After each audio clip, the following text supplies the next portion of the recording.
All right, fantastic. So this is our inaugural Ijosin Orisa service. Ijosin is community worship. Ijosin is community worship. Ijo is a congregation or a group. Sin is worship. So Ijosin community worship. So every Sunday, what we'll do is we'll get together, and I just want to show you what it looks like. I was talking to Fayinde a long time ago. Fayinde is like 10 steps ahead of me with everything. And so I have to catch up to her, you know, her quick mind. But one of the things that she had mentioned probably 2 months ago was, Baba, that, people may not have actually seen the application of Ijuba and the application of Oriki and the application of the songs. And so it all is very disjointed, and they may not really be able to appreciate what's being presented because they haven't seen it in action. And so I said, oh yeah, that's true. That is very, very accurate. And my approach is a result of my own training. Um, I was like really apprenticed for a number of years um, with a teacher, with a babalawo, and he was relatively strict to the tradition in the sense that he was a demonstrator. He wasn't really a teacher as such as the way I teach. This is that. He didn't really teach that much. He would show you things, and a lot of times he showed you things that were way beyond your pay grade, so to speak. And if you continued with the practice, you would find out what you learned. And if you didn't, then it would just be a random particle of knowledge in your, data bank. And so I've told this story many times, but it's illustrative. I realized how much he had uh, exposed me to when I actually was initiated to Ifa. And we're in the grove and we're doing different rituals in the the ceremony. It's a multiple day ceremony. But as we started going through the rituals, I found myself chanting along with the babalawos. I was singing along with the babalawos. And it dawned on me a few hours into it, wait a minute, why do I know that song? How do I know that chant? I've never been into the grove. And I realized, oh, this is something that, he would just be running us through. And so as a result, and that's how as I started going back and forth and interacting with other priests, I realized that's the way everybody does it. They show you, and if you are meant to get it, you'll pay attention, and you'll get it, and then you'll be able to follow up and start practicing it and get the backstory. But that's a little bit strict for people, or let me say, maybe it's not a little bit strict. That assumes a lot, right? That assumes a lot, and so I don't want to assume so much. So I want to give you the benefit of at least this part of the practice because it's integral. The doing your worship is something that is going to be like brushing your teeth. You're gonna do this for the rest of your life, and so I want to give you the benefit of being able to see what it looks like and understand how the songs and the chants can go together. After this, I'm not going to talk as much, right? I'm going to just we'll come in and we'll start the worship process. But I want to give you the understanding of what's going on, where I'm coming from with this. Okay, so yes. I don't mean to interrupt you, but we're looking at first, you're frozen, but we're looking at the side of the bookshelf. So the device that's in front of you has to be the device that is unmuted so we can see you because we can't see the front of you. You cannot see the front of me. Right. Oh, okay. Hold on.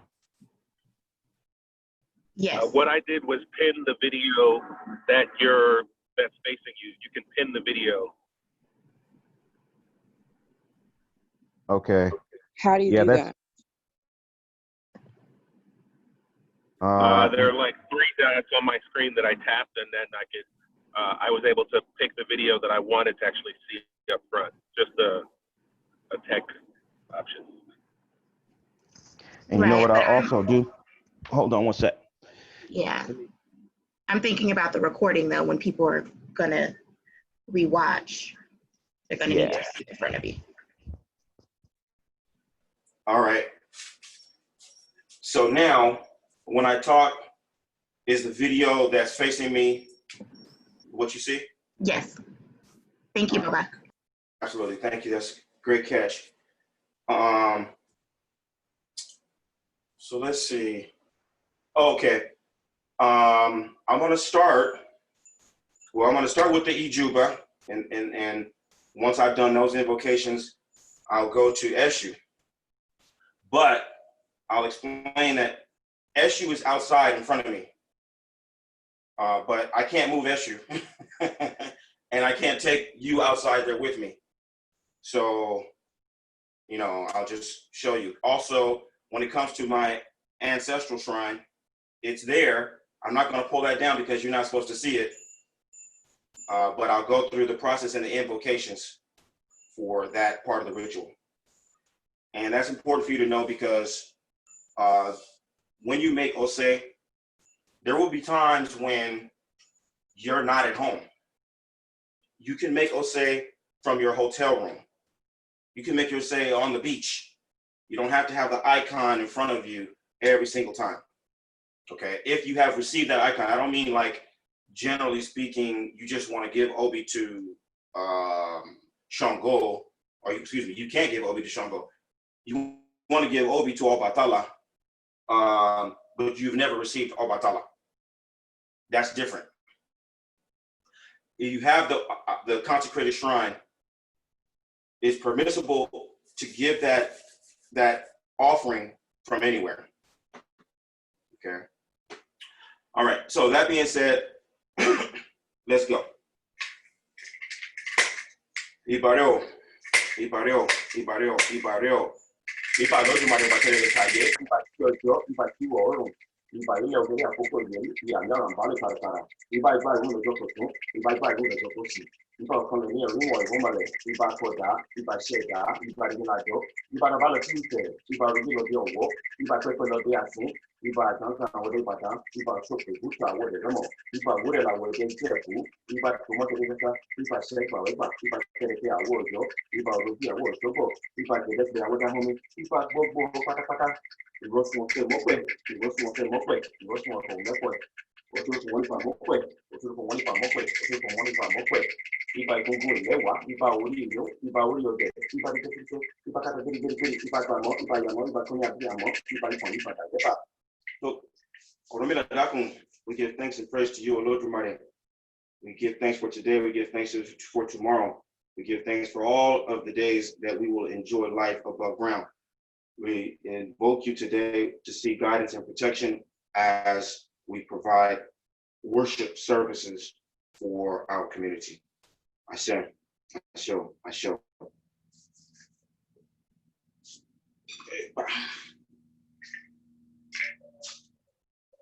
When you venerate Eshu, sorry, I'm all tired up. You have to be standing or kneeling. Okay. This is my obi. This obi is eta, which means it has 3 lobes, not 4. Okay, it's still obi abata is what it's called, but it has 3 lobes. Eta 3. That is specifically for Eshu. When I want to give to Eshu without having the icon, or even having the icon, still I can do the same way. I'm going to touch it to the back of my head, which is what we talked about in the Ordi workshop. All right, this is your Eshu. Eshu Landu Ogirioko. Eshu Landu Ogirioko Anipantioko. Agbenu Leso, Goso de Agbodeso Gusinu Ole, eshu odaratani como kwe wolo ni pantioko agbenu le sogo soja agboja sogo sinu ole ọba ẹlẹ́kùn sunkún kẹrù ọba ẹlẹ́kùn sunkún làrọ́yẹ̀ sẹ́jẹ̀ ọba onímí sunmi kẹrù ọba onímí sunmi làrọ́yẹ̀ sùn fún. Lando Ogiri Oko. Baba, we give thanks and praise to you, Eshu, for all of the blessings that you have bestowed upon each and every one of us up to this moment. Elegbara, we give thanks that you have brought us to this place healthy and safe.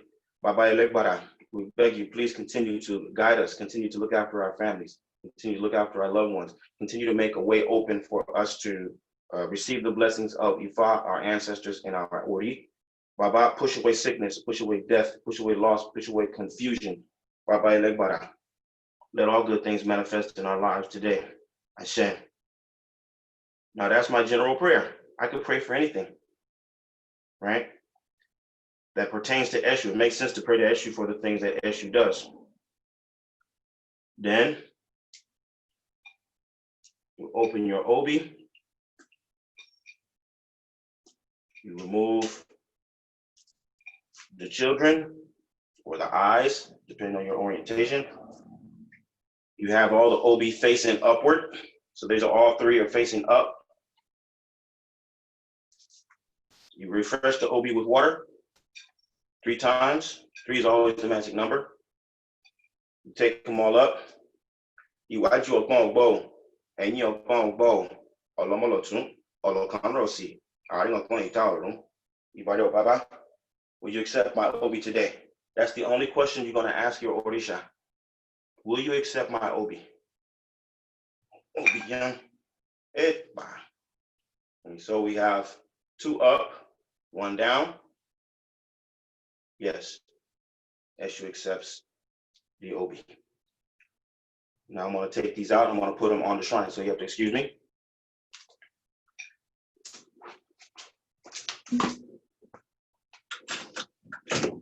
Eshu Elegbara. Hello. Hello. Show.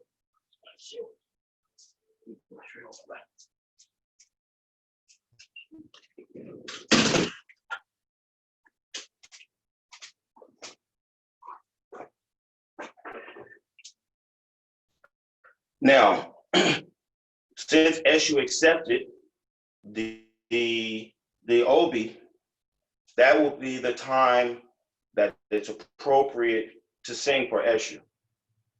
Right? So if you know a song for Eshu, you can sing for Eshu at that point to say thank you.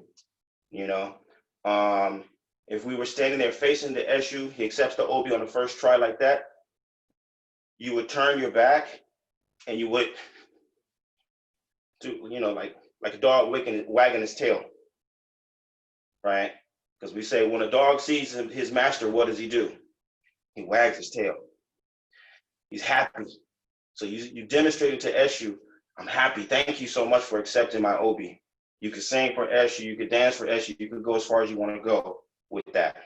Okay. So that's Eshu. He's accepted our Obi. Next, we go to Egungun, the ancestors. Okay.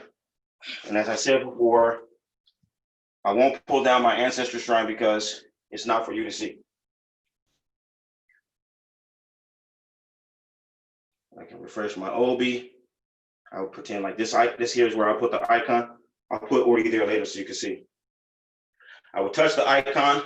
So let's say the ancestor shrine is like so. It stands up. I will touch with the Obi.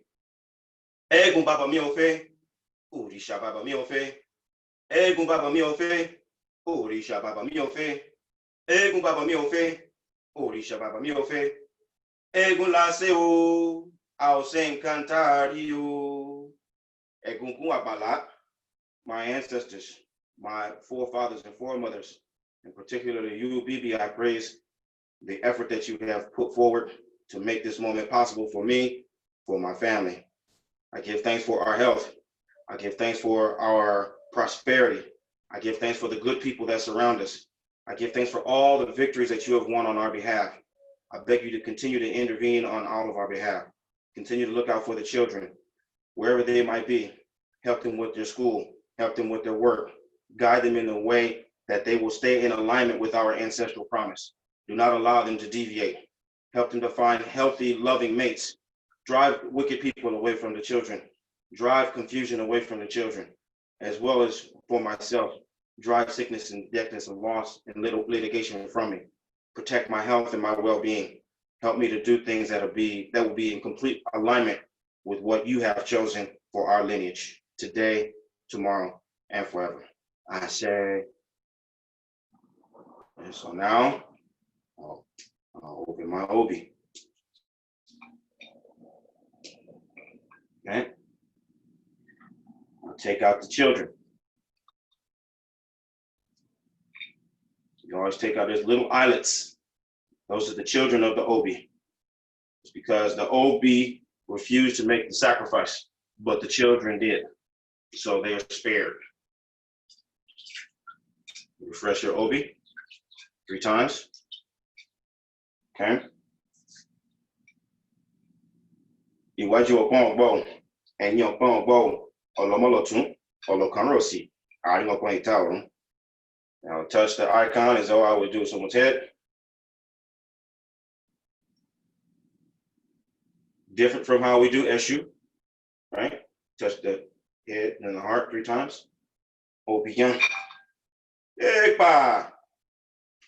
Okay, so we see, I don't know if you can see it very well, but it's 2 up and 2 down. Okay, 2 up, 2 down. Now, hold on a second. This is going to be hard to do. All right, I'm going to tell you this. This is OB1. All right. If I see 2 up and 2 down, Fayende, what is that signature called?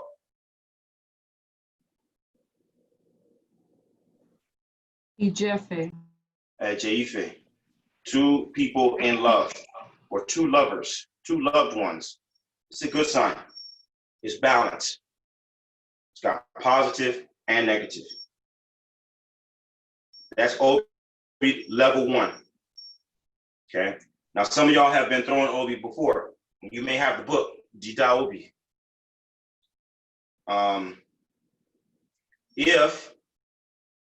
Well, I won't go into that. This is just OSE. Another day when we have the OB class, I'll take you to, we'll do OB2. This is Ejife. 2 up, 2 down. All right. The ancestors say, yes, they accept my OB. Everything that I'm seeking will be granted. Everything that I pray for my family is acceptable. Okay, I don't have anything to worry about.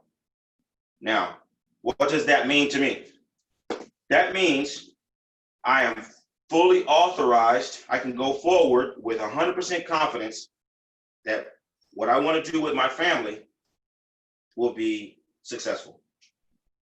I don't have to ask any more questions. If you start asking more questions at that point, you missed the point.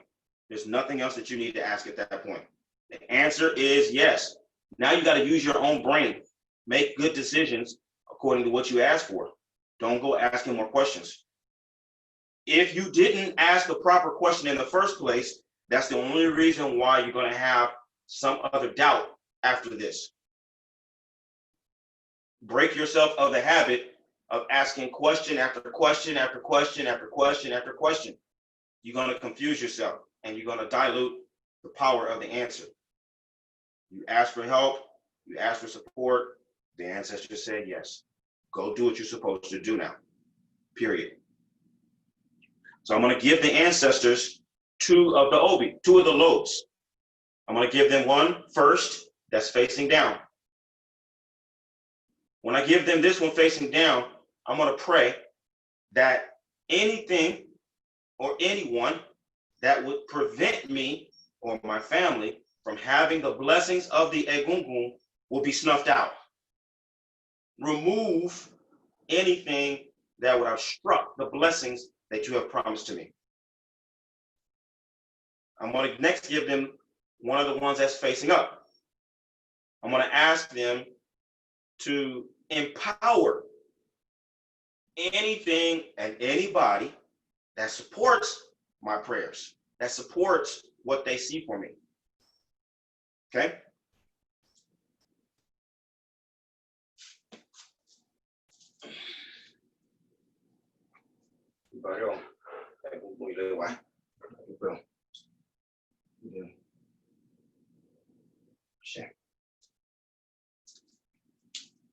Next, because they accepted my prayers, now I'm going to eat the obi. I may not eat the whole thing, but I'll take a bite off both ends.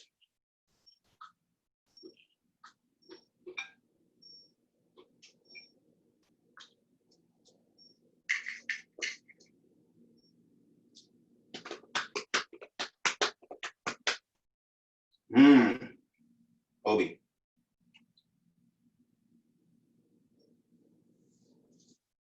I've eaten 500 pounds of obi. And it's always like the first time. Bitter. Dry.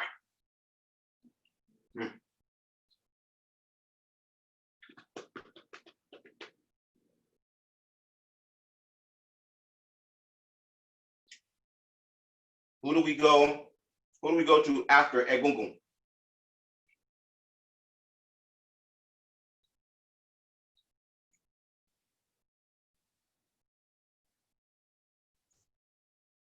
Anybody know? Ori. Ori. Right. Yes. So I have an icon for Ori. So I'll use it. Valeu. Tá bom. Ori, Ediguinho. Edioco. Okay.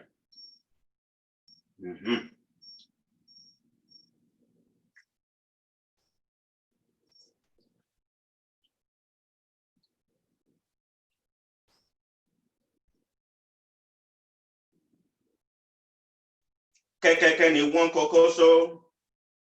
Gudu ni one malaworisha. Si babaláwo méjì wọn bá pàdé, wọn ṣẹ̀rù kẹrẹ yẹ túrú, adéfáforí, nígbà tún tí orúnbọ wá sí kólé ayé, wọn ní kórúbọ, kólẹ̀ bá àdánì àpẹ́sìn, orí bárúbọ, obì, iyọ̀, ẹja, ẹ̀kú, àti jọ́nà, borí ti délé ayé, kólẹ̀ bá àdánì àpẹ́sìn, orí bárúbọ, kólẹ̀ bá àdánì àpẹ́sìn, à ń pẹ́ bí ọba máa lọ́wọ́ bẹ̀rẹ̀ lọ́wọ́ rírẹ̀, bí ọba máa ṣọ̀wọ̀ bẹ̀rẹ̀ lọ́wọ́ rírẹ̀ wọ̀, bí ọba máa kọ́lé o bẹ̀rẹ̀ lọ́wọ́ rírẹ̀, bí ọba máa láyà bẹ̀rẹ̀ lọ́wọ́ rírẹ̀, orí màá ṣe pẹ̀kùndé lọ́dọ̀ rẹ̀ ní mò ń bọ̀, wàá ṣàyẹ̀ mi rere. So now I've invoked Ori, I'm going to pray. Ori, I give thanks to you for providence. I give thanks for my natural gifts and talents. I give thanks for all of the blessings that have been bestowed upon me. I give thanks for my prenatal choice. I give thanks for all of the things that have been given to me that I never even had to ask for. Ori, I beg you, please continue to provide for me. Continue to nourish my spirit. Continue to guide me along the natural path of success, prosperity, happiness, and fulfillment. Ori, please bring for me all of the things that I need to take my life to the next level. Bring all of the people to me who I need to support me in achieving my life's mission. Ori, repel sickness, repel death, repel loss, repel litigation, repel confusion, repel all those people who would try to prevent me from doing what I'm destined to accomplish. Ashe.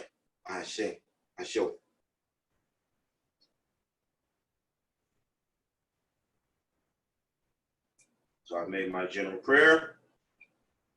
Open up my obi. Take out the children.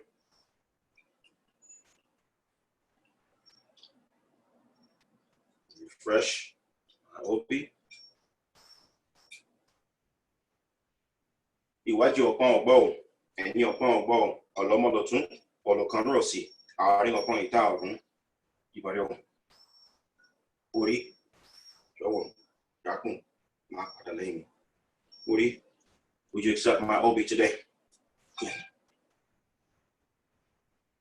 Okay, this one came off the plate.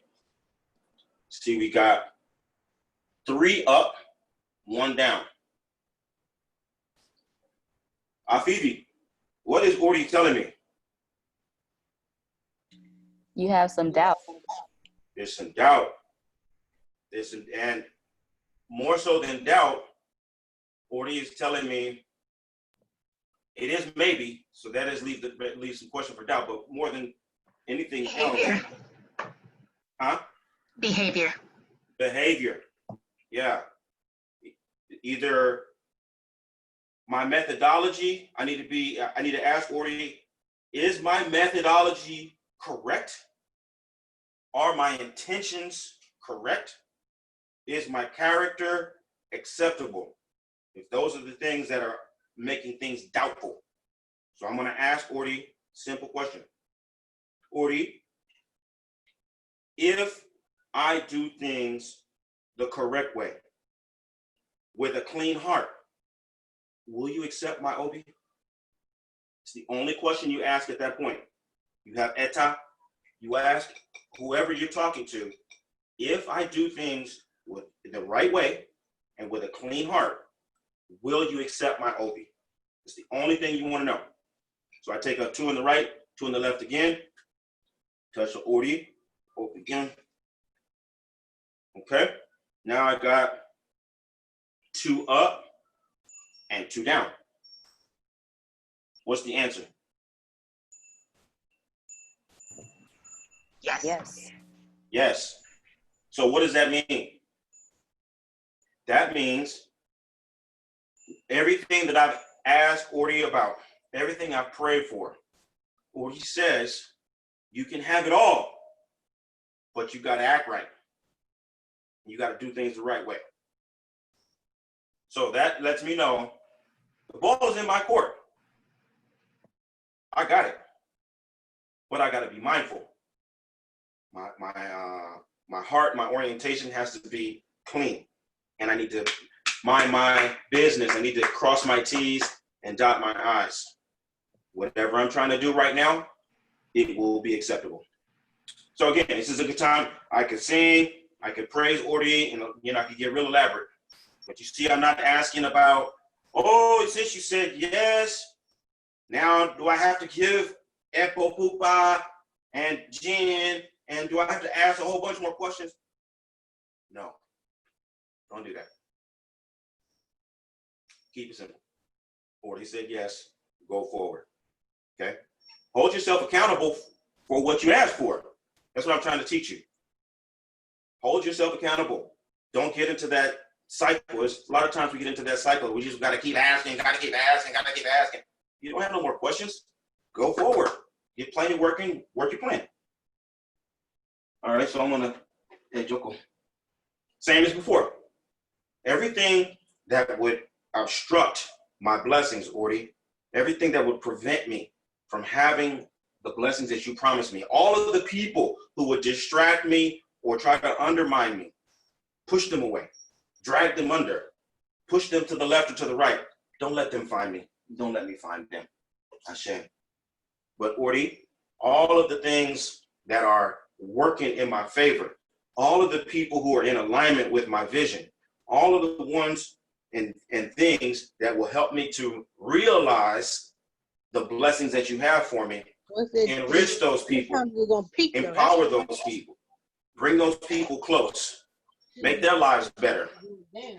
I said, I'm going to eat some of the obi. Delicious. Somebody's phone is off mute. Mute your phone.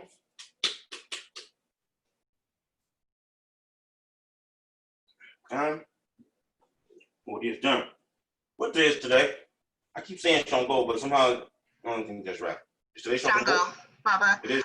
Are you going to be showing us the gestures for each throw of Obi? You skipped a couple. Oh, that is very good. Okay, so let's go back.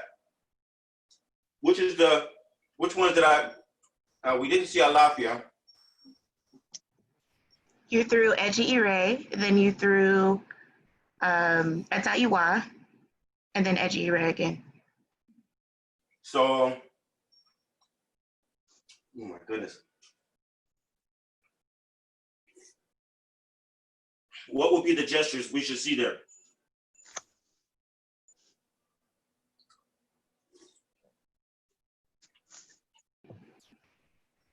There's the snapping and bringing forward, right?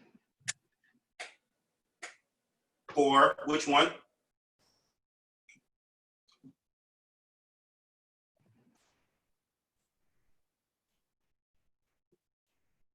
Can you hear me? Let's go out to the park and see who's lurking around there. See if the girls that we get together with on Wednesday. See if they're lurking over there. And if they're there, what you gonna do? If they're, I'm gonna say hi and keep going. Yeah, right. You gonna get out the car.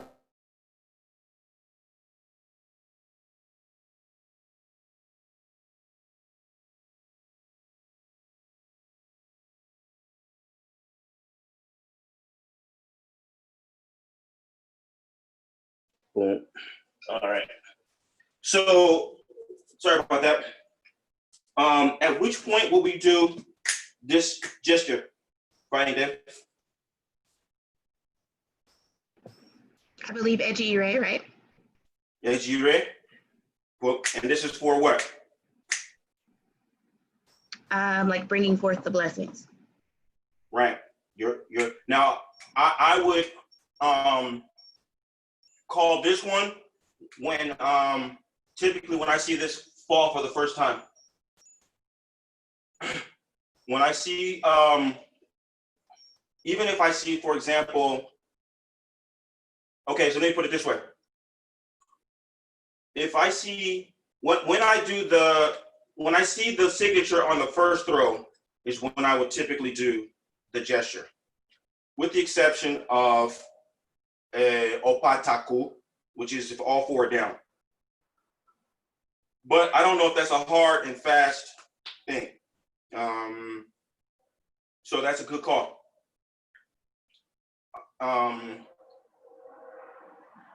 Yeah. All right. So let's see. We saw today's shongo. So what we're gonna do is we're gonna see oya before shongo, and we can bring oya down. Oh boy. Oh really? Oya sanko.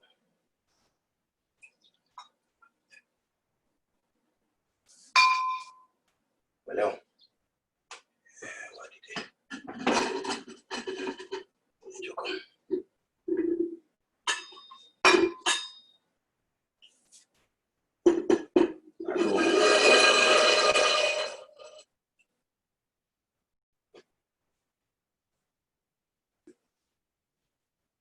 Now, oya is, to my knowledge, the only feminine deity that we approach like a man, in the sense that you venerate oya like on your feet, at the very least on your knees, but you don't want to be sitting down. Same with Eshu, Shonko, Okun. You stand up. Then there are male deities that are cool, like Opatala, or Rumila, or Lokun. You sit down for them as well. But Oya is a strong Orisha, so you approach her on your feet, or at the very least kneeling. And Oya takes Obi. Her husband does not. He only takes Orobo. Okay.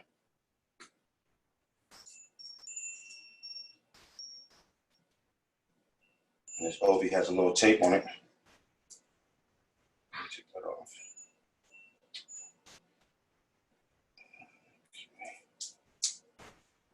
I'll refresh it a little bit. And put my Obi on her icon. Ipareo.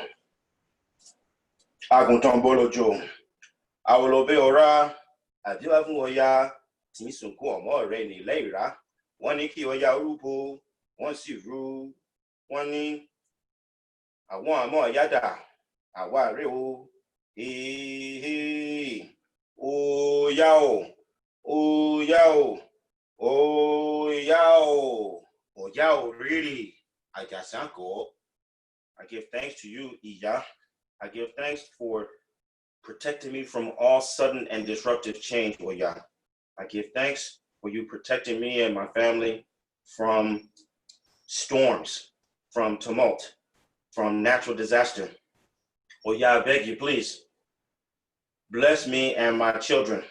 Let us be protected from disaster, from sudden change. Oya, let us be blessed with a spirit of loyalty in the same way that you are the most loyal and the most faithful. You will always look after your children. You always remain going before Shango. I beg you, please, Oya, go before me. As I pursue my destiny, go before me. As I seek to fulfill my mission in this world, go before me. Oya, conquer all the enemies and adversaries who would be in front of me. Push them away. Remove them from my path, Oya. Bring loyal people to my side. Attract people who will be faithful, and let all of us walk and carry out our lives with total loyalty and faithfulness to our destinies and to the will of Allah Jumada. Ashe, Ashe, Ashe. I'm gonna open this up. Because Oya is fierce and she's a warrior, we ask her to fight and defend us. But Oya doesn't just fight for the sake of it. Oya is motivated by the spirit of loyalty and devotion. And mostly, she is devoted to Shango. That's how we see one of the highest manifestations of Oya as Oya Aya Shango, wife of Shango. That's how we invoke her. So that's how you guide your prayers. That's what I'm saying. Refresh your obi. Iwaju upon bow, and your upon bow, or lomolotun, or lokan rosi. I don't know playing tower. Or you already on your sanko. Give thanks to you, yeah. Will you accept my obi today? Obi, yeah. Hey. Okay, we got 3 up and 1 down. What is Oya saying? Behavior. Behavior. So now she's reiterating what Ori said. So my question is the same. Yeah, if I do things the right way and with a good heart, will you accept my obi? Well, Epa. Now we see eta again. What's the answer? Yes. Yes. And then as far as gestures, if we see eta twice, we can. Our blessings will come from the earth. So Oya says, absolutely positively, she will support. But it's 100% contingent upon my ability to do things right and with a clean heart. Okay? Well, yeah. Anything and everything that would prevent me from doing things the right way and with a good heart, I beg you, yeah, push them away. Push them out of my way. Blow them from my environment. All the people, all of the thoughts, all of the environments and circumstances that would obstruct my ability to walk in the way that you see fit, I beg you, Yah, remove them from my environment. Well, y'all really, with everything and everyone that supports me everything of my past that has been supporting me, all of the people and the ingredients of my present life that are supporting me, everything that's even on the horizon that will support me tomorrow and the day after. I beg you, empower those things, enrich those people, bring them closer to me. Let their lives be good and let them prosper and flourish as well. Ashe. Then we take our remaining 2. So you always eat with Orisa. What you give them, you eat. What you drink.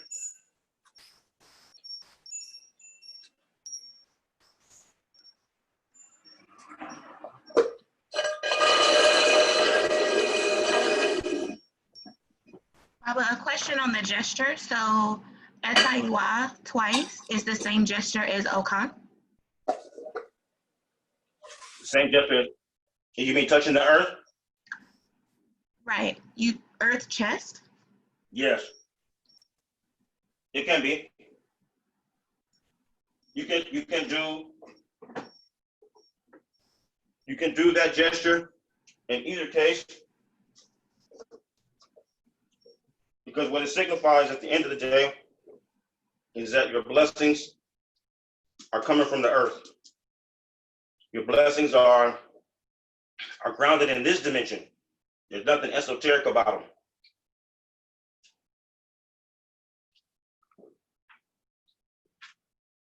Now for Shango. Shango B-O-B. Shango rejects Obi. He will not accept Obi. So now we have Orobo. Okay? I'm just going to touch these to Shango and come back. Kabiyesi Shango. Pẹ̀lẹ́.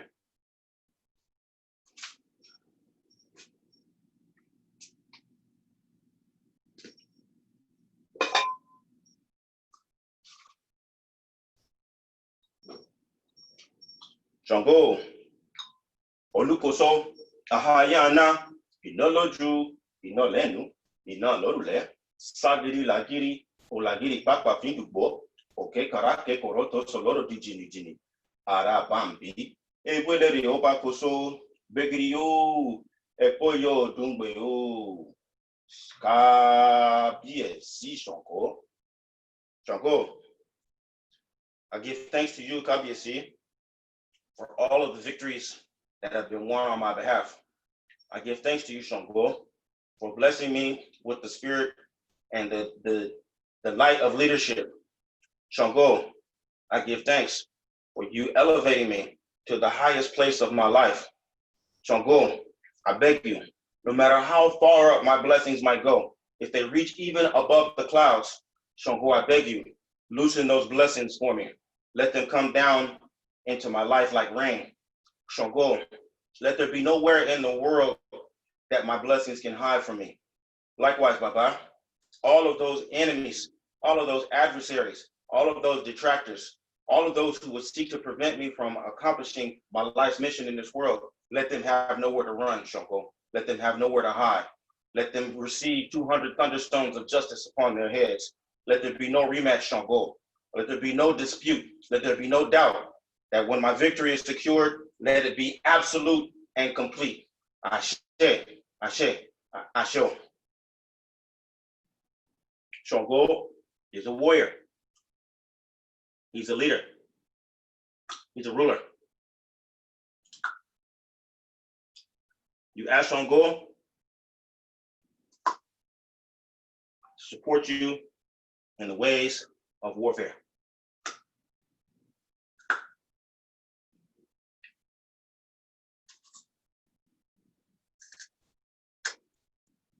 You don't have to break your orobo with your teeth. You can use a knife. I just never did it that way. I learned to do it with my teeth, and that's the way I do it. But you don't have to. Refresh your orobo too, just like your obi. So as you can see now, I didn't show you that very well, did I? So I have one orobo, just like a bean. I bite the ends off like a cucumber. Sometimes if you've ever been like in, well, I don't know, Mexico anyway. Some people in the South do it too. if you have a cucumber, you cut the ends off, right? So I cut the ends off and then I split it down the middle. And then it ends up being a little half cylinder like that. Okay, so I have all four. Orogo. Shango. Iwájú ọpọ́n ọgbọ́ o, ẹ̀yìn ọpọ́n ọgbọ́ ọlọ́mọlọ́tún, ọlọ́kan náà sì àdínú ọpọ́n ìta ọ̀run. Kábíyèsí, if you accept my robo today, you better go.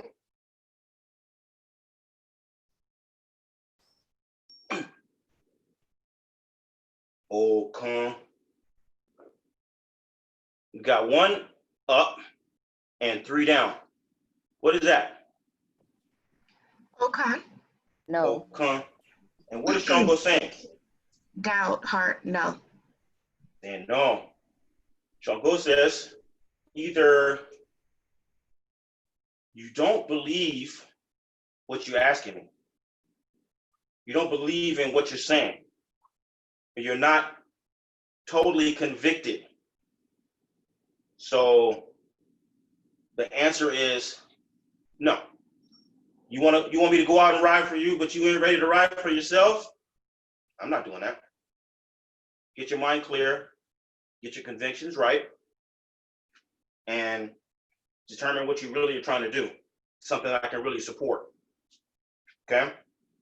So, with that in mind, the implication is that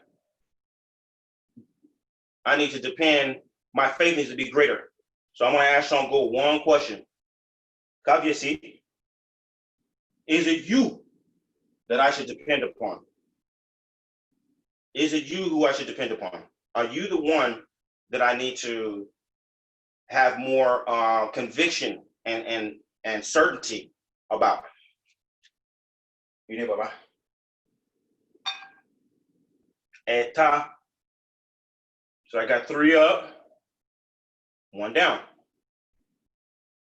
What is Shango telling me?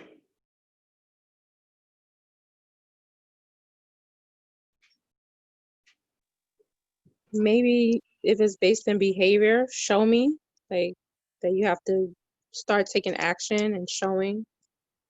Nope. I think Ellison has a hand up. What is Shango telling me?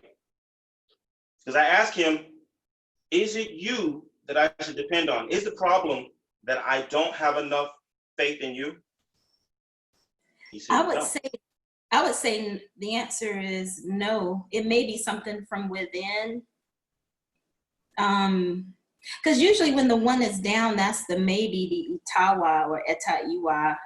Mm-hmm. And it's always tough when you ask a follow-up question and you don't get either a straight no or in a G phase. It's kind of hard. But whenever I see that, I still interpret that as no. But I might That's be right. wrong. It is definitely no. Yeah. So what do I need to do? You're gonna ask follow-up. Oh, sorry. Go ahead. Oh, I'm curious to know if I know it correctly. I was going to say, would at that point you ask the follow-up question, because it might be something that you need to do personally, I guess. So you ask a follow-up question, correct? What's the follow-up question? What's the logic? Okay, so let me see. Don't help me. Ellison, go back to your recording. So, whenever I see that's behavior. Like whenever you see itawa, that's something that you have to do. So you might have to get your mind right. It might be something like you may need to strengthen your faith in yourself. Like it's not that you need something external, it's internal. Whenever I see the one closed and the three open, it's something dealing with yourself internal. But I think you. That's true if that's your first throw. If you're first, if I ask Shango a question and first I got etawa, then yes, I would be thinking about my behavior and stuff like that. But the first thing that Shango told me was something about a sense of conviction. And so I asked him, is it that I don't believe strongly enough in you? If I increase my belief and my faith in you, if I depend on you, would that be enough? Shango said no. Mhm. So Oh, did essentially, he you need ask something? if the OB is all that is required. Okay. Oh, Baby. Yeah, I was oh, like, he wants something. Hmm. Right. Yeah. He wants something. okay. Mhm. I've been neglected, Shango, perhaps. I, Kabiyesi. I got to be a better OB teacher, huh? Sorry, Ellison. But you know what? I'm gonna tell you, I had my hand a little bit earlier before this because typically, whenever I see the Okanron or the three closed and one open, I normally say, "Is it blessings you see?" And if you get a yes, then that's when I ask, "Is OB enough?" And then, or if I get a no, then I'll say, "Is it obstacles you see?" And then I'll figure out, which obstacle. So I didn't know that you could ask, "Do you need that particular Orisha?" So my question was going to be, is that only when you're going to? It depends on the shrine you're throwing at. Like if you got that with a gungun, would you have asked the same follow-up question? Or if you got that with Ori, would you have asked the same follow-up question? Because I kind of been just following D.O.B. like by the letter of the law. So I had never Yes. seen what you just demonstrated. That was brand new for me. Yes. This is the standard. Okay. So let's see what Shango says.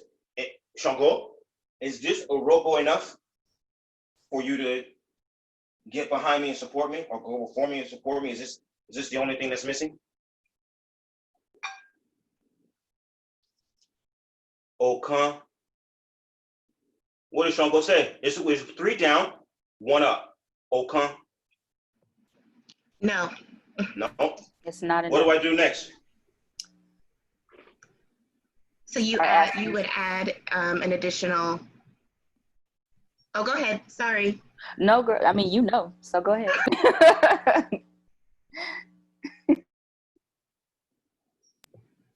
Shango's waiting. What should we do? Well, What ask else? him specifically. Like, what is it that you want, Baba? I can't ask So him what you want with the Orobo though. Oh, not with the Arobo. Oh. Well, not like that. I couldn't say what you want and then throw a Orobo. You would ask the next offering. So Good. they're compounded. Mm-hmm. So it would sound like what? So it would sound like, is it this Orogbo and? Benny. Shango, is it the Orobo plus Epopupa that you demand from me, Baba? Now we got Eta 3 up, 1 down. What is Shango saying? Maybe. Maybe. You could be getting close. Let's ask again. Now we have 2 up, 2 down. What does that mean? Yes. Yes. Good. So now Shango has told me, I will support what you're trying to accomplish. I will ride for you, young Oregonwa. But you're going to have to appease me with Orobo and Epopupa. So I'm going to do that. I'm going to give him one of the Orobo that's facing down and one that's facing up. Shango, obviously, it's your Baba. Anything and everything that has historically prevented me from knowing your blessings, prevented me from having the victory that I seek. Shango, I beg you, remove those things, take them away from my life. But Baba, everything that has supported me, everything that presently supports me, everything that empowers me and enables me to have your blessings and walk in your way. Shango, I beg you, continue to enrich those things, empower those things, bring those people close. Let their lives be rich. Let their lives be fulfilled. Let them have victory as well. Hashem. Then we have the Apple Pupa. Hello, Baba.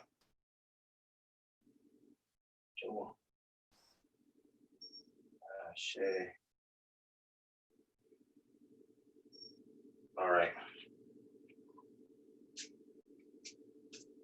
Olukoso iba oko Olukoso ibareo. Ara okuta la ilosu kawo olukoso ibare. Kábíyèsí Ṣàngó. Adúpẹ́ o bàbá. All right. So now we'll take some of the orobo.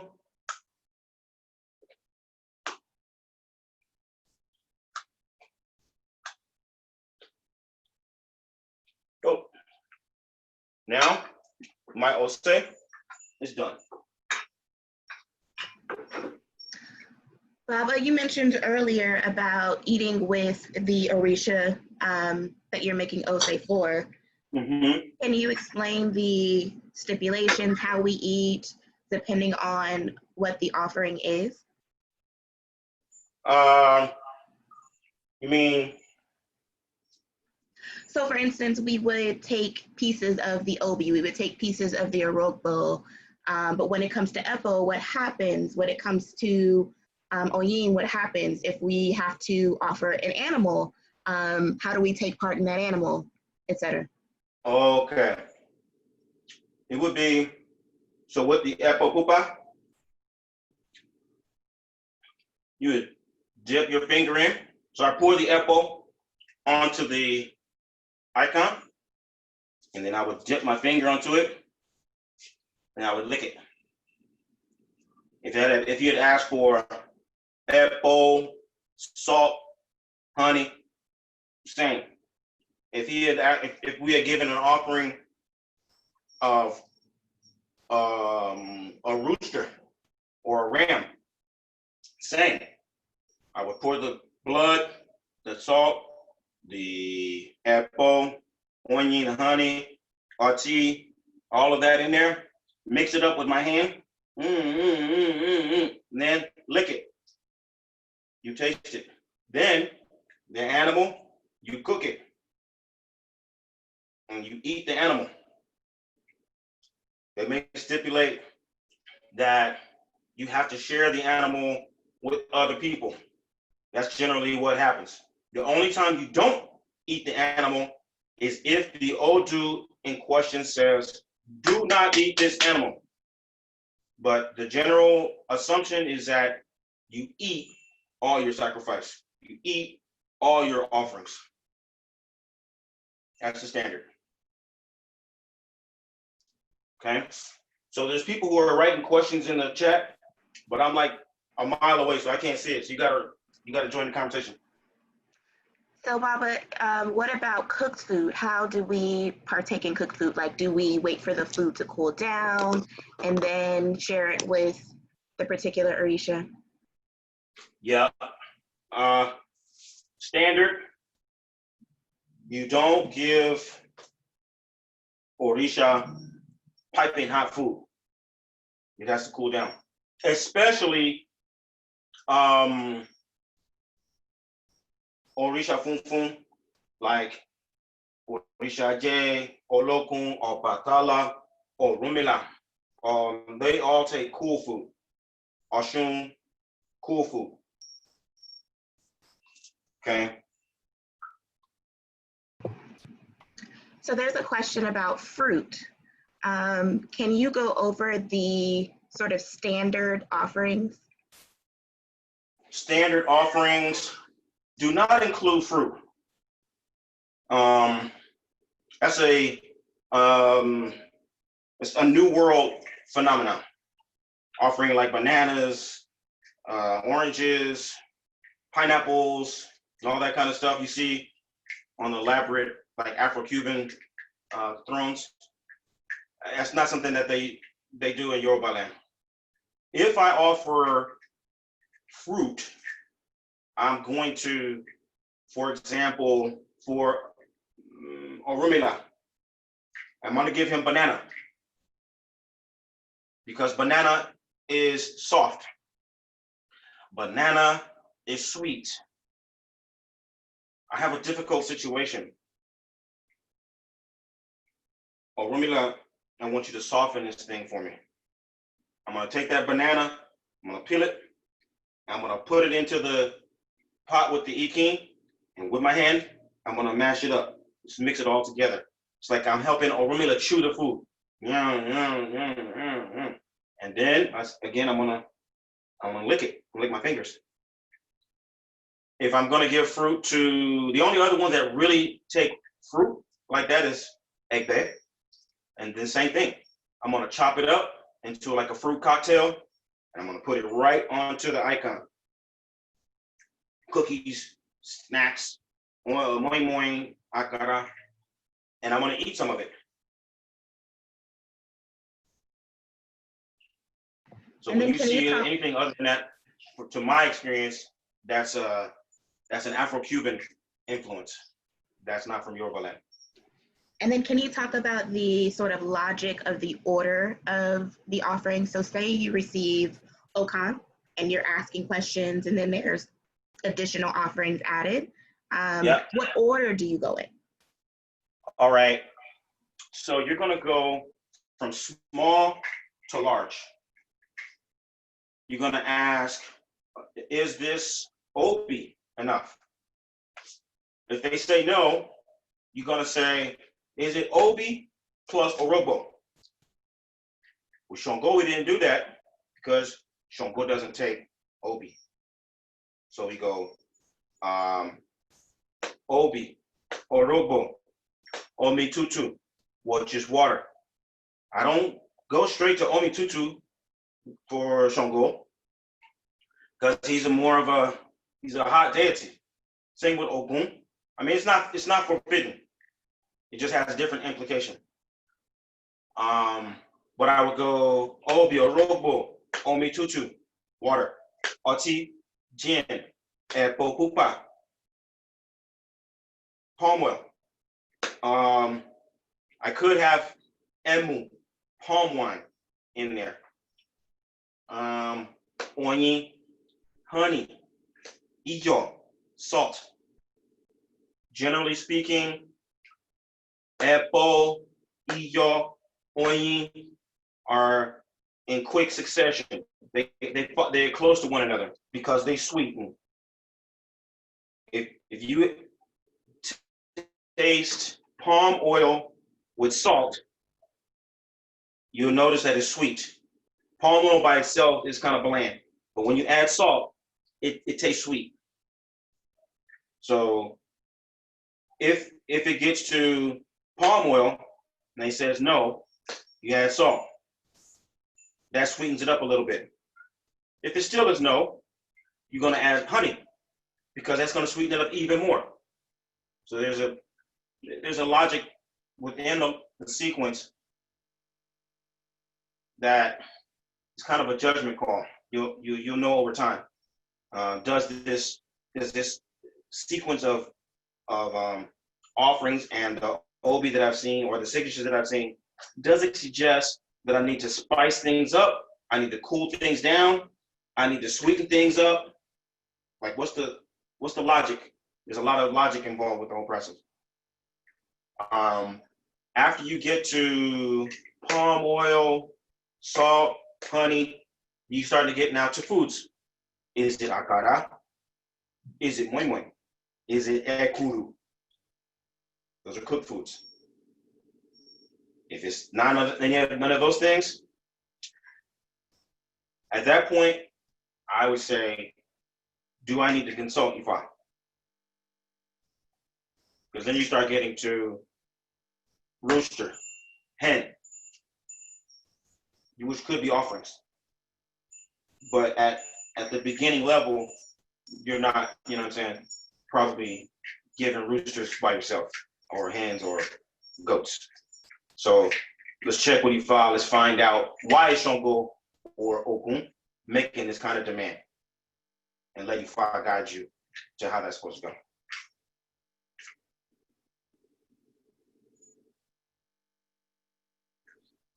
Hi, Baba. Yes. I have a question about the offerings. This is Tia. I was wondering if you have, I think you mentioned in one of your other videos, if somebody, can't have alcohol, for example, then you don't, serve the alcohol. But what if you have other dietary restrictions or you don't eat, meat or something like that, will that just sort of stop you in this practice, or how does that work? Give me a specific example so I can understand what you mean. So meat, for example, right now I've stopped eating meat for health reasons. And you had mentioned that as part of the offering, or some offerings, you might have to cook the meat and consume it. Would that be limiting if I decided to continue to not eat meat, for the rest of my life? Or like, you know what I mean? It wouldn't prevent you, but it wouldn't. Let me put it this way. Yes, you still would have to offer a chicken or a goat. That means if you have a shrine, your shrine is not going to be a vegetarian, and you won't be able to be a strict vegetarian. You don't have to eat a whole pound of goat, but you're going to prepare it. You're going to maybe even you just taste the broth, right? You take you get one piece of pounded yam, and you take up a little nugget of goat meat with the sauce. You take it out of the pot, out of the Orisha pot, that is, and you eat with Orisha. That's it. Okay. In the event that I draw the distinction with something like, obviously, if you're allergic to goat meat, then you wouldn't do that. You would just touch it to your head. If you are in recovery from alcohol abuse, you wouldn't drink that alcohol. You may not even have the alcohol in your house, but the same thing, you would touch it to your head. Okay. But that's just because of your health. But if we're talking about, I have a preference. I'm vegan for my health. I like, the cleanliness that I feel from this. I would say be flexible, taste that broth, and keep it moving. Okay. Thank you. Absolutely.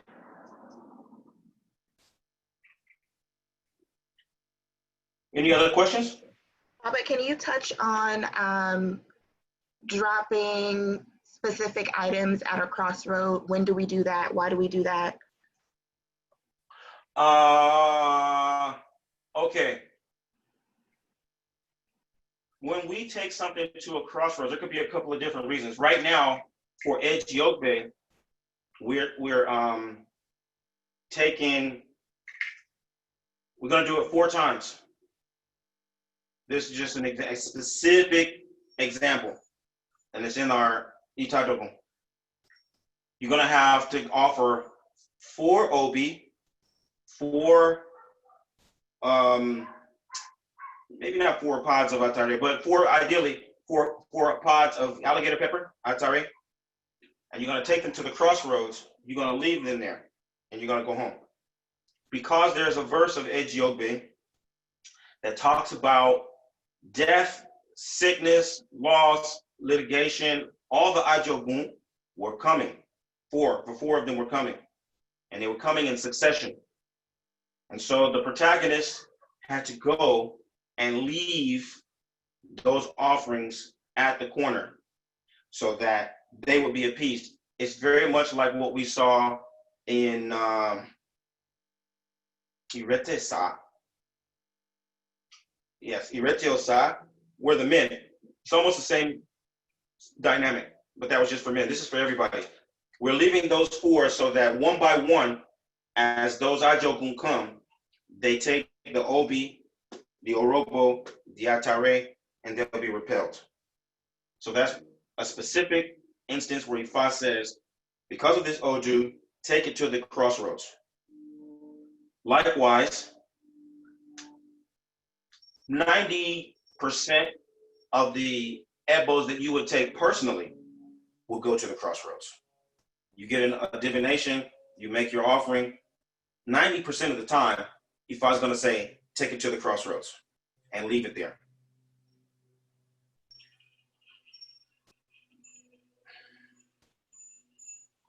if you want to or need to appease Eshu, but you're in Las Vegas, you're on vacation, you're somewhere and you're unable to get to your shrine, you can take that offering to the crossroads. Those will be some examples. So, Baba, can you explain what a crossroad is? Like, what does it look like? Is it three-way? Is it four-way? And what is at the crossroad? So the best crossroads is a three-way. It looks like a T or a Y. That's where we take our offerings. A T or a Y. That's about it. And then you would take your offering. You could put it right anywhere on the sidewalk, in the middle of the intersection. If there's a tree, whatever, you put it anywhere at the three-way intersection. You make your prayer. You walk away. This is for Ebo. You don't turn around. Does that answer the question? I'm not sure if there's more specific inquiry on the crossroad. Oh, no, these were not specific questions. I was just making suggestions so that people can understand. Got it. Is there a specific time or the best time to drop something at a crossroad? The best time is in the midnight, between 11 and 1. Okay. Ideally, you don't want to go too late. Like 2, 3 in the morning, you don't necessarily want to do that. If you have to, it's okay. But best 11 to 1.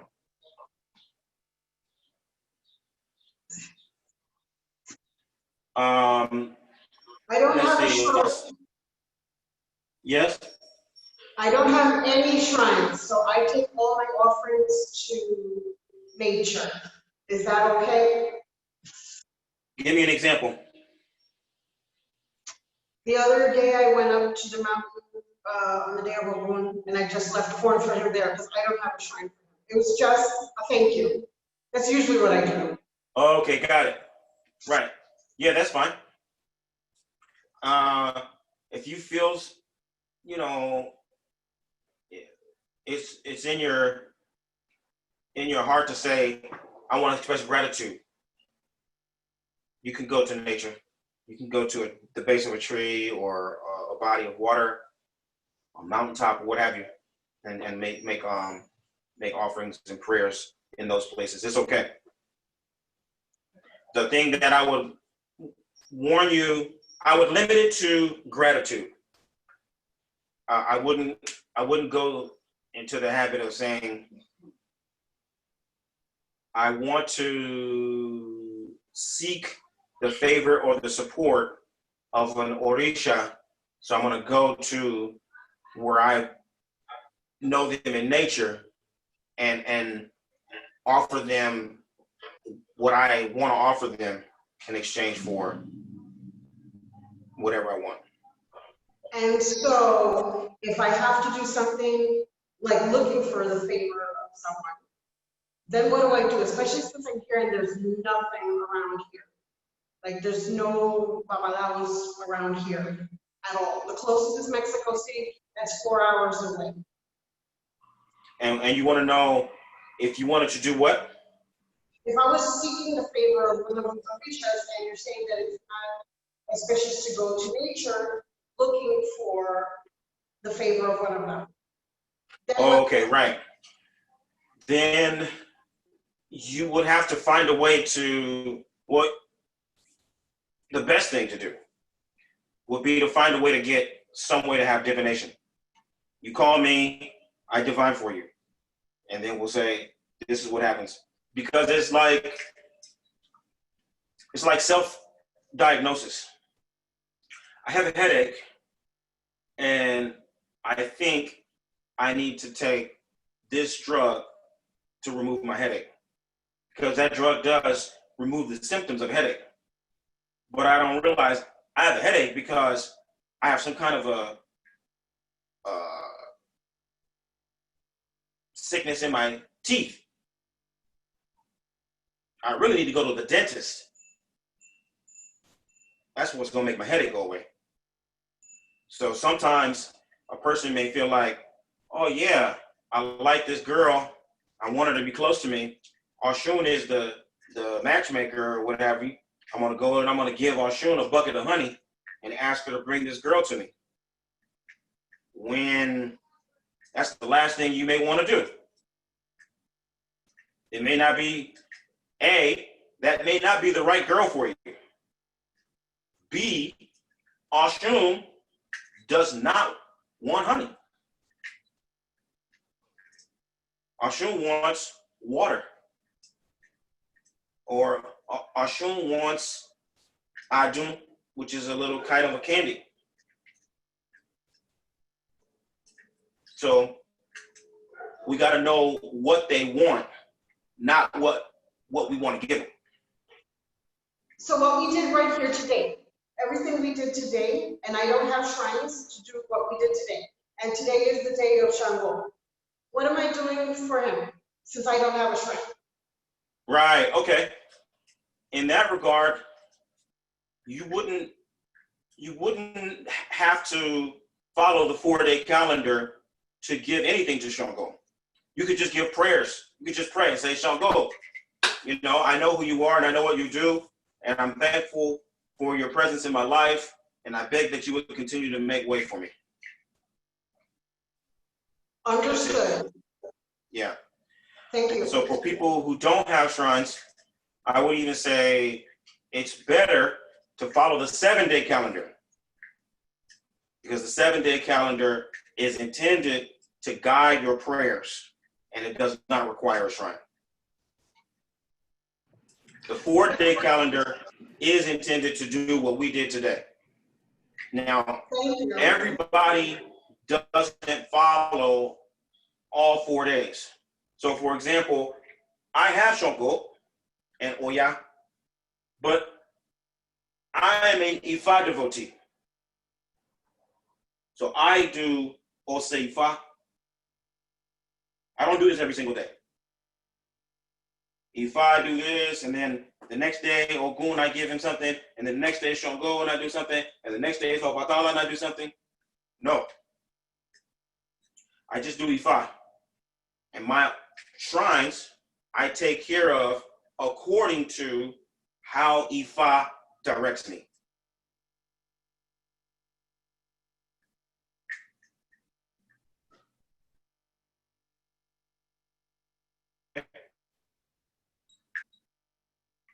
All right. More questions? Any more questions?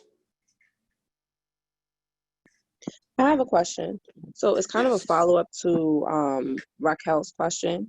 So Yes. if you have certain shrines and if you have a Babalao and you've had your own readings and things like that, when the Itadagun is chosen for the School of Orisha Studies, how do you kind of interact with that for the best benefit? Because I probably will not participate in the ebos and the offerings. So am I still getting the benefit, or should I really be looking to do that every time?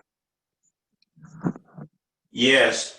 If you want to have the benefit of the Ita Dogun, you participate in the Ebo. Is that your question? Okay. So that's partially my question, but it's like if you already have your shrines and you already have a Babalao that you're working with, is this kind of like working in conjunction, or is it separate? Does your Babalawo do Ita Dogun? No, not regular, no. Okay. Yeah, you wouldn't have any problem. Okay, got it. Got it. Yeah. I wouldn't worry. That should sync together very nicely. Okay. Because I'm assuming what would happen would be you would have your personal consultations, and maybe he would have his annual divination for the temple or the group. Mm-hmm. So you shouldn't. The only thing you would want to avoid is having like too many messages. Well, that's part of why I asked, because I recently had an Ifa reading, and then the Itodogun fell on at the same time. So it's kind of Okay. like, well, I know I should pay attention to the one that I have personally, but how does that work also with the Itodogun? Okay, got it. So when I'll tell you how I do it. I cast Ifa for myself. So when I do the Itadogun, I cast Ifa for me too. Right? So I will do the Itadogun, and then whatever Ifa, excuse me, I'll do the Itadogun for the temple, and then I'll tell my Babalawo, this is the Ifa that came for me personally. And he'll say, Ifa says, 1, 2, 3, 4, 5, 6, you need to make this ebo, these are your taboos. And I keep it for me. Mm-hmm. Okay. Yeah. Thank you. Absolutely. Who was that? I couldn't see any. Ivy. Ivy. Got it. Baba, you've used the word shrine a lot today. Can you define or differentiate between shrine, altar, temple, etc.? Yeah, that's a bad habit. That's a bad habit. This is the shrine. All of this is the shrine. These are altars, actually. There's altars for Ori, Aje, Oroku, etc. These are altars. The icons are altars. The shrine is where all of the altars live. The temple is really where all the congregants come to venerate the icons or the altars. So in Oshogbo, you have Idinleke Temple. In Ibadan, you have Osemeji Temple. But then in each one of those kingdoms, you would have different shrines or houses. As here we would call it a house, a spiritual house. And each one of those shrines would actually have all the altars. The temples don't necessarily even have the altars. That's the place where people all come together to worship, is in the temple.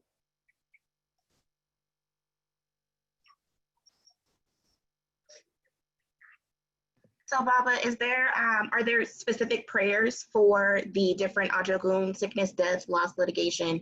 Are there prayers that we should recite or verses we should recite during this time? That's a good question. Yeah, that would be good practice.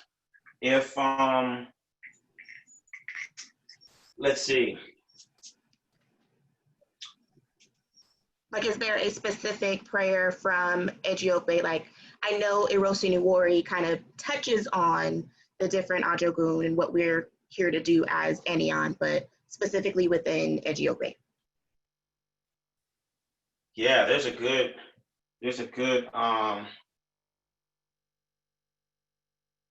let me see. I would have to think of it, but the simple answer would be depending. What's the most practical? Let's see. If you wanted to, you could learn particular verses that would be good for repelling death, good for repelling sickness, good for repelling loss, litigation, etc. It's not obligatory, but it will be a very good practice. And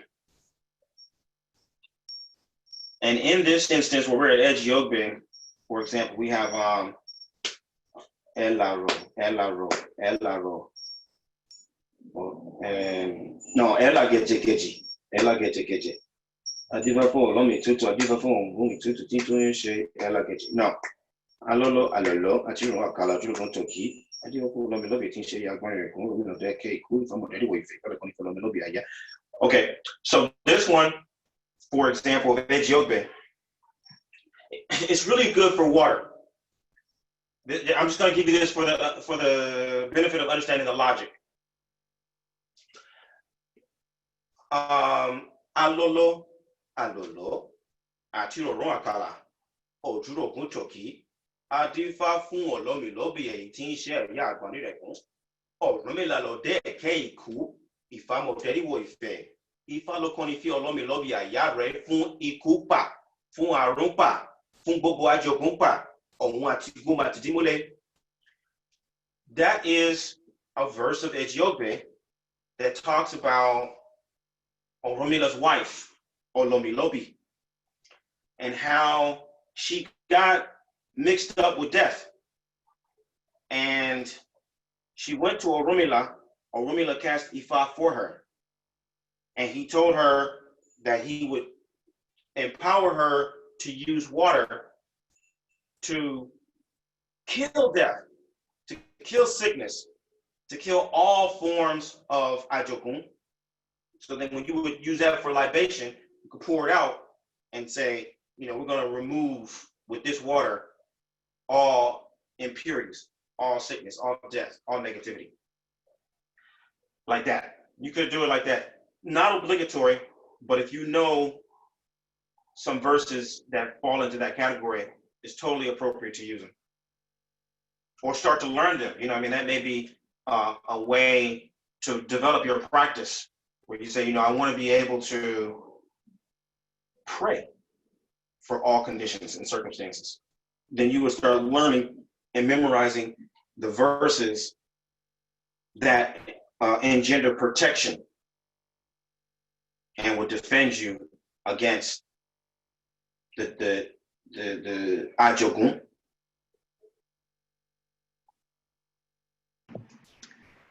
Question I meant to ask earlier, Baba. Obi Abata, 4-lobe Obi is ideal, but if we maybe have a 5-lobe in the mix, or if we're giving Obi to Eshu and we don't have 3-lobe, what do we do? Okay. If you have if you have no 3 lobes, you could give a 4-lobe to Eshu.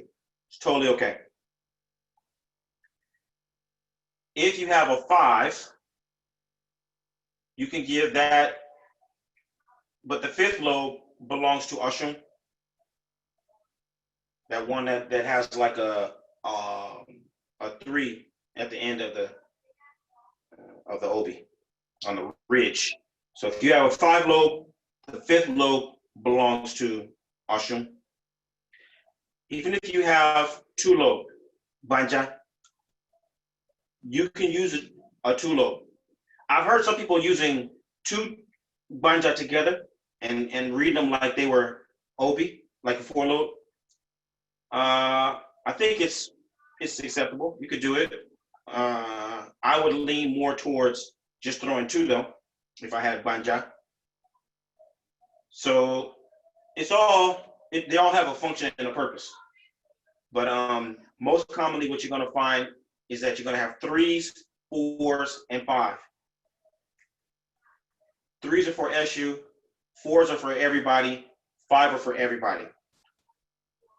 The 5th lobe is for Oshun. If you don't have Oshun, you can give that 5th lobe to Eshu.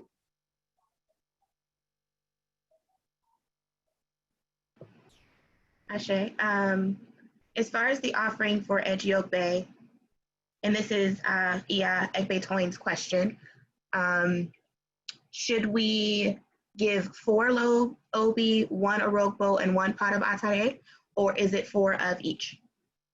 4 of each.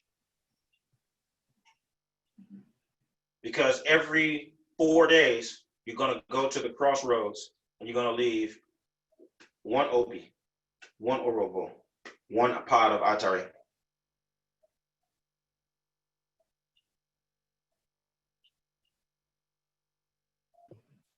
Thank you, Baba. I think I'm trying to think of all of the things that I've learned over the past couple of years Yes.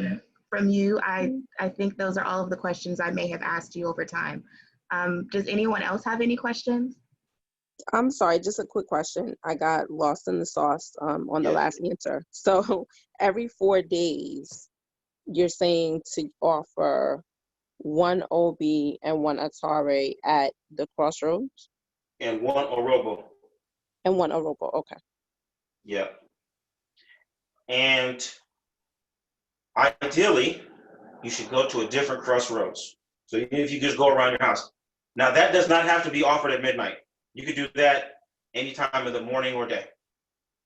You just like circle your house, you know, on that corner, the next corner, next corner, next corner, and just leave them. I'm Okay. sorry, why we're doing that for? It's yobe for the itadogun. Okay, thank you.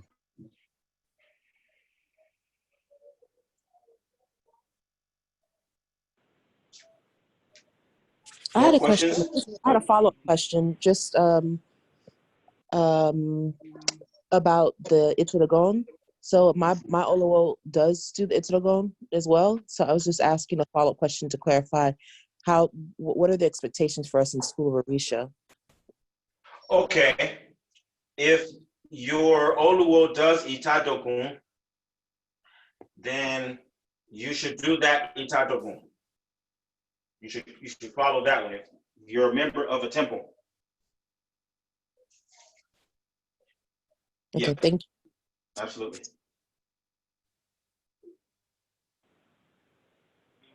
Baba. Yes. Abaru Aboya Boshishe. Agbato. This is Baba the Tutu. I kind of signed in late, but just to pick up on a couple of things based on my understanding of what I've been advised. With respect to the crossroads, I was once advised that the crossroad is depicted by anywhere two entities meet. For example, where on the beach, where the water comes in, where the tide comes in and meets the sand, that can also be a crossroad. That's my first question for clarification or explanation. Okay. Secondly, I believe in looking at what you have set up as your altar and shrine, and what I believe to have been your explanation, is my understanding that as you have it set up there on that shelf with the ori, etc., is that shelf considered a shrine space or a number of altars due to lack of shrine space? Okay, good question. Excellent question, actually. As it regards to the boundary and a crossroads, I can logically see the relationship between a boundary and a crossroad and how someone may advise that way. I have not been trained that way, and particularly as it pertains to making ebo. So there are times, if we make ebo, that it would go to the roadside or it would go to the bank of the river or the edge of the water. But I only have done that as directed. I don't know it as interchangeable. So I would follow up with whomever directed you that way to find out what was the logic. Are you saying that any boundary is synonymous with a crossroads, or did you send me to, any boundary as a workaround because there was no crossroad? And then as it pertains to the orientation and is this a shrine, shelf by definition? Does it have to go like that?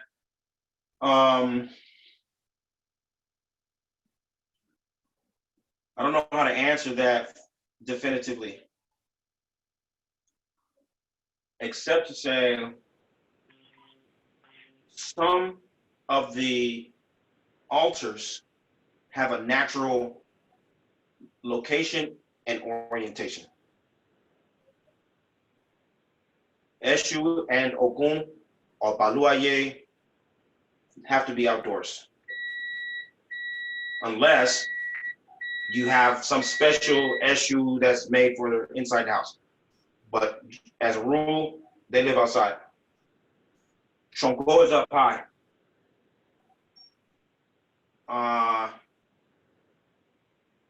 Orumila Ifa is on the floor.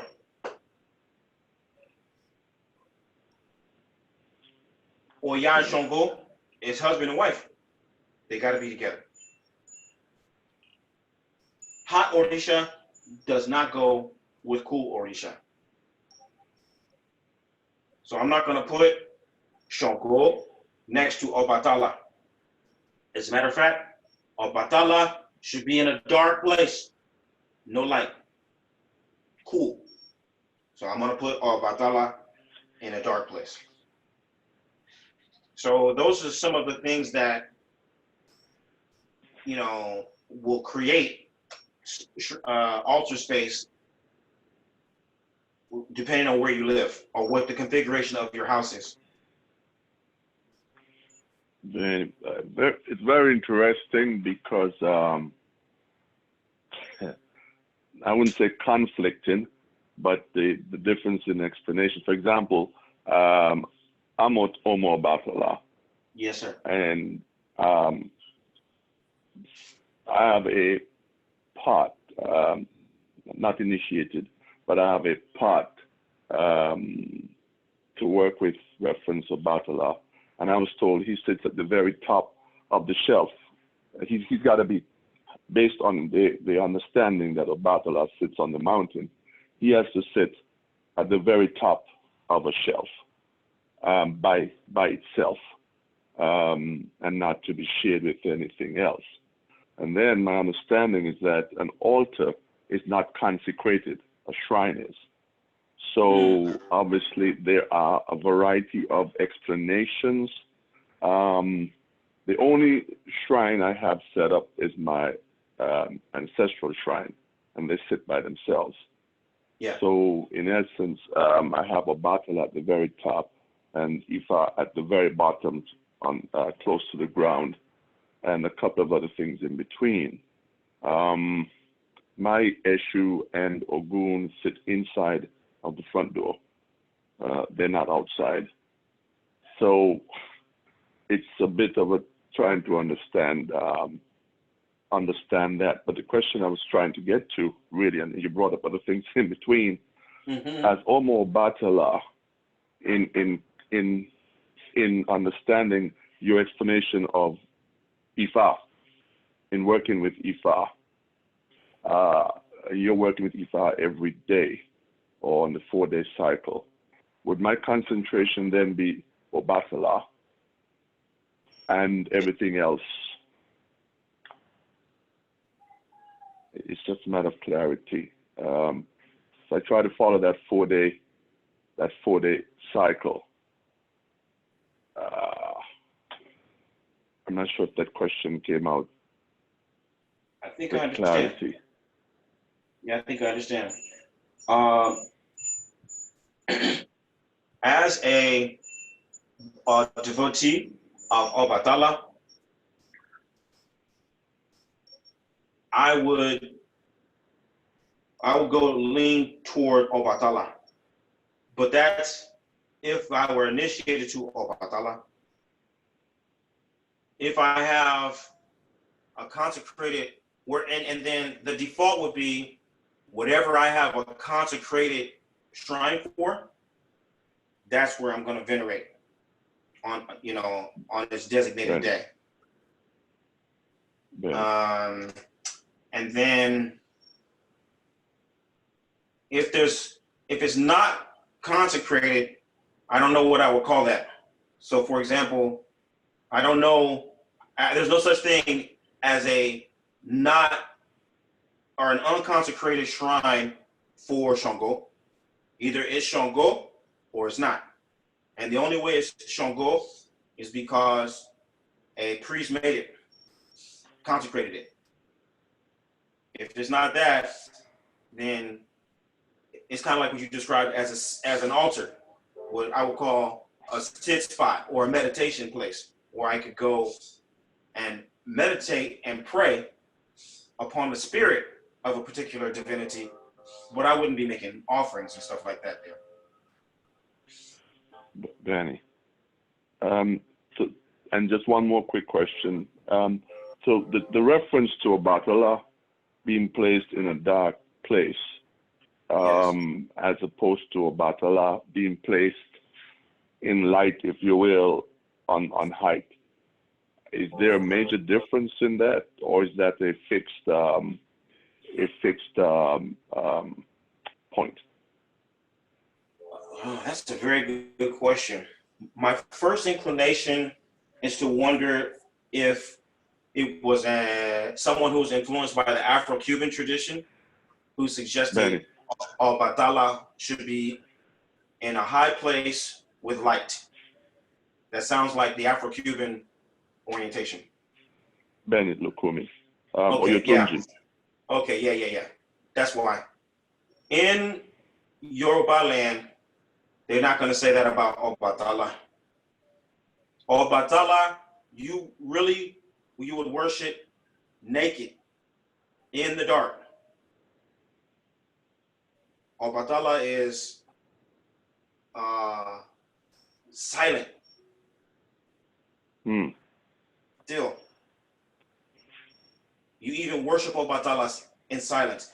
When they go to get the water to put in Obatala's pot, they go early in the morning.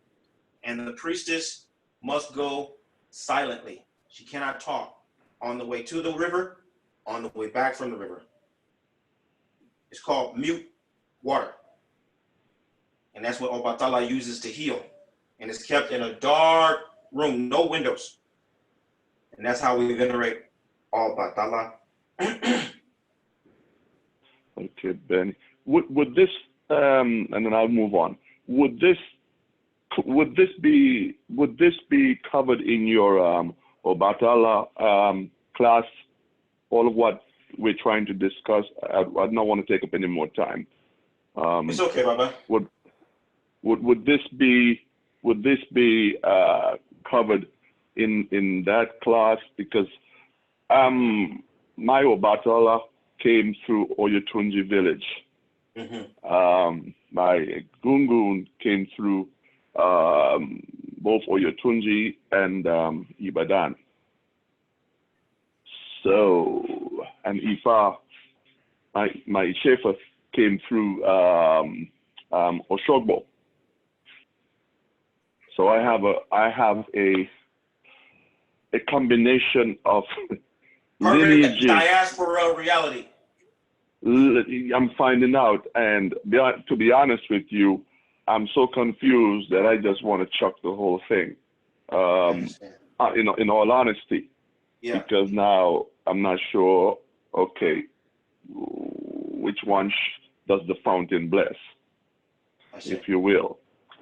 So, and this is not to denigrate anyone, because it is what it is.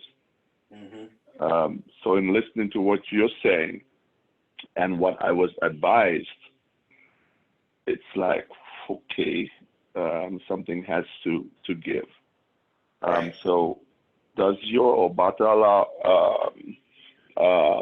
class cover what we are discussing? I need to synchronize what I have. Right. My issue and my issue is two-sided, has two names. And so my issue and Ogun, Ochosi, came through Oyotunji. So there are a number of issues, because now I can't work with a goon or be instructed in a goon unless I have Oya, because this is the Oyotunji process. You see, and receiving instruction from Ibadan is a bit of a challenge. So I'm kind of stuck in the middle of everything. I'm sorry to take up this time. No, don't apologize. I understand. And I would say that the key word that you mentioned was streamline. It's the same with the Obi divination process. It's best to pick a path and a methodology and just stay with it and keep everything consistent. And then once you have it from top to bottom consistent, then you can be strategic about how you adopt new practices and ideas. So with that being said, if you want to work with me, you should adopt my system and just go with it from head to toe. If you're going to work with the Ibadan school, just work with the Ibadan school.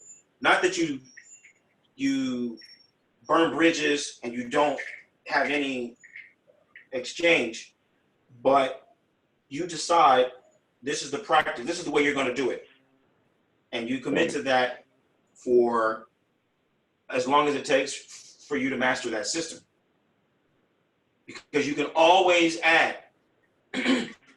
I came in, my master was a hybrid in the sense that he had been all over Yoruba land. And he brought in a lot of different influences.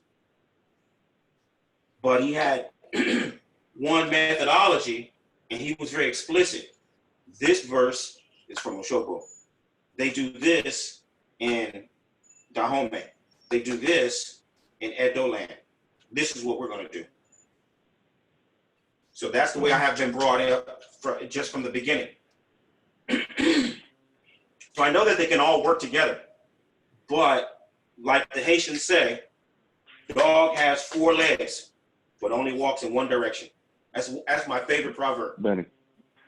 So just, I would say at the basic level, you say, this is the path that I'm going to follow, and I'm going to give myself a year, 2 years, 3 years to really get that system down, and then I'll open myself up to bringing in some other practices. Benny. That's that part. Benny. Your other question was, what was your other question? Did I answer all your questions right now? Benny, I'll leave Obatala. Oh, the Obatala class. I'm sorry, Baba. The Obatala class doesn't address any of those concerns. The Obatala class is really about helping you to embody some of the main traits of Obatala. How has Obatala become peaceful? How has he become joyful? How has he become patient? And then you have exercises and activities that invite you to be self-reflecting and introspective and make some changes in your thinking and doing that will help you to embody the spirit of Obatala. Benny Bob. Because you know that's my Orisha too. So I had to do the right thing. Report. Benny, madu po Baba. Appreciate it. Well, all right. We've got lots of questions, and I think technically we have about 2 minutes. So if there's any questions at all, please dive in, and I will do what I can to answer. I have one last question. Sorry to keep asking. I just No, want to no. clarify for the people. Um, how do you throw two lobe obi? So the signatures would be different, obviously, less signatures because it's only Right. two lobes. Can you explain how someone would use two lobe obi? Okay. Two lobe obi is going to give you 3 signatures. Unless, now this is not the Trinidad school, because in Trinidad they use banja, and I love it. But their method is different from what I know about obi banja. You got 3 signatures. All 3 down. No. It's like opataku. Unless you throw it the first time. I'm sorry. 2 lobe obi, not 3. Banja. Both are facing down. You treat that like opataku on the first throw. You smash them. Give them to Orisha. Second signature. 1 up, 1 down. Yes. That's like ejife. Balance. Both up is like alafia. Yes. That's how I would take it. So you got 3 signatures. Both facing down. 1 up, 1 down. Both up. You don't have the benefit of maybe. It's yes, it's no.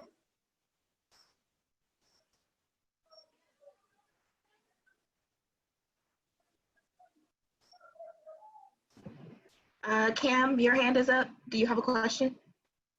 Oh yeah, I do. This goes along with the last question about, what if you already had consecrated things? Like the last question, he was saying he had his Eshu by the door and his Ogun by the door. Would we keep those same consecrated things if we wanted to follow your way, and just move them outside, like you say, or would we, get everything all over again?